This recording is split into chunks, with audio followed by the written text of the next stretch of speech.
Yeah, hello haters. You put us in prison and you think we are suffering. No, my brother, we are doing extremely fine. Look how happy we are. This morning we had breakfast. And in the afternoon we had lunch. Yeah. And we had supper. And we are about to have dinner, my bro. We are doing extremely fine. We are not even suffering at all. We are happy. And look here, we are not even paying rent. No. We are not buying electricity. Nothing, my brother. We don't even cook food. They give us food for free. We don't even cook. Yeah, the difference is the same, my brother. No, we are not. No, my brother. We don't need toiletries. We give for free. And the education is going to be free in prison. We're not suffering. We're not suffering. If you think we are suffering, no, my brother. You are wrong. Yeah.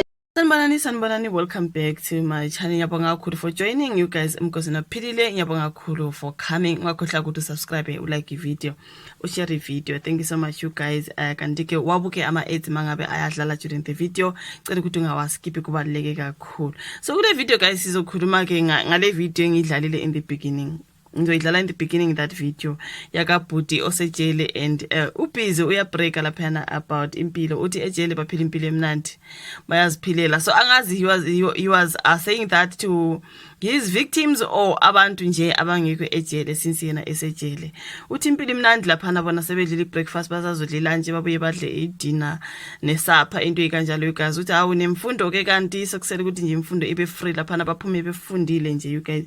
So yeah man, le video isikhathaze kakhulu ubhutiza uyamuzwa nje ukuthi unabangani bakhe basemva angazi bathumela yena phambili ngoba yena nguye ongasabi angazi bathe wena ngongasabi hamba phambili angazi you guys. Ubhutiza wabreaka ngendlela izinto ezimnandi ngakhona ejele.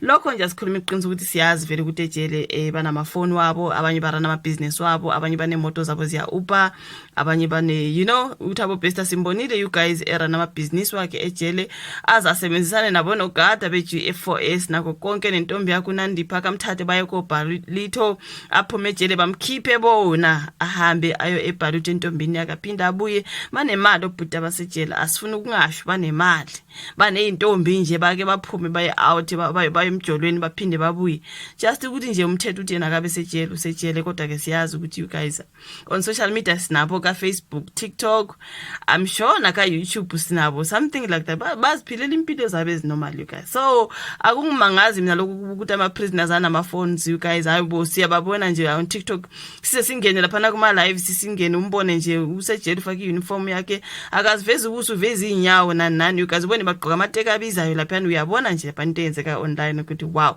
obhuti abasejele ngathi banemali futhi nje bajole nokujola kube mnandi laphana you guys impilo is normal. So lona kunongolozo omnyama uthe mina ngizohamba phambili bafethu nina nime ngasemva nibe nikhuluma emva mina ngizokhuluma phambili ngoba bengasabi. Uyabreaka ngempela you guys uthi ayibona ke badla free nokuthi nje ukudla abakupheki bona kubuya kuphekiwe bona baze badle nje. Wabreaka ubhutiza wabreaka ya trenda le video ya trenda yazi yafika endaweni kungameli ifike khona afika kubaphathi bamajele yafika everywhere waseyadingwa kubhutiza ya wangena enkingeni. Why are you even doing that? On social media uzobreaka ngokuthi wena phila impilo why ungayanga live njengabanye uye ka Facebook njengabanye uqomisena phana sebabona babhizi bayaslipha ka Facebook into ikanjalo nje basihlukumeza ka Facebook labo. Why naye ngenzanga lento eyenziwa ngabanye sibabona nje bebhizi behlupha wathi yena no I'm going to do this, I'm going to post this video mhlawumbe uyiposte nabangani bakhe inkinga yena bafake yena phambili wahamba yena phambili wathi no life is good here my brother if you think we are suffering we are not suffering. Nakho ke sengimbona kwenye video sebembambile kubhutiza lapha usengene enkingeni enkulu kabi sebembambile mhlawumbe sebemshaya nokumshaya ngazi sebembotshwe nezandla lezi nenyawo sekuthiwa akesho ke kuthiwa poster phela manje njengoba kade upost usequthile kanje you guys sekuthiwa hi my brother we are now suffering. Uthe yena we are not suffering, we are having breakfast, lunch and supper intoni wabreaka umesela phela seququbele nango sethi we are suffering. Uthe my brother we are now suffering.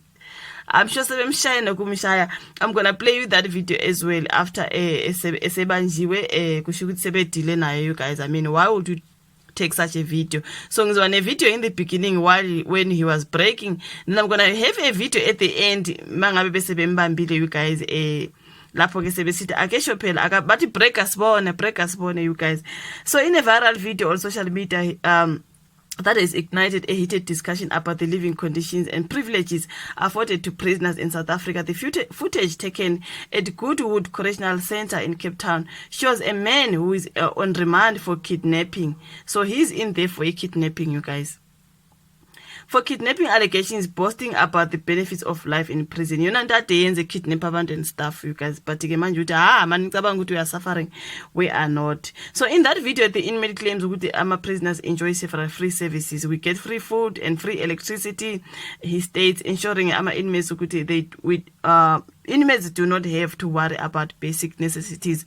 Okufana njengathi abantu abangaphandle usazokhokha ugesi, ukhokha rent, ukhokha yonke into for bona, everything is free.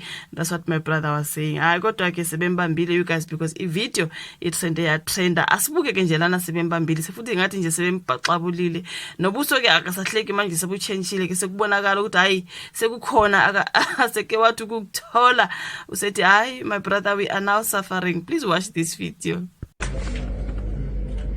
Yeah, start. Continue. Start. Hello, haters. If you think you put us in prison and you think we're suffering, we're doing extremely fine. This morning we had the breakfast and this afternoon we had lunch. We're not suffering at all. And now they found me. And now they found me, they caged me. Now I'm suffering.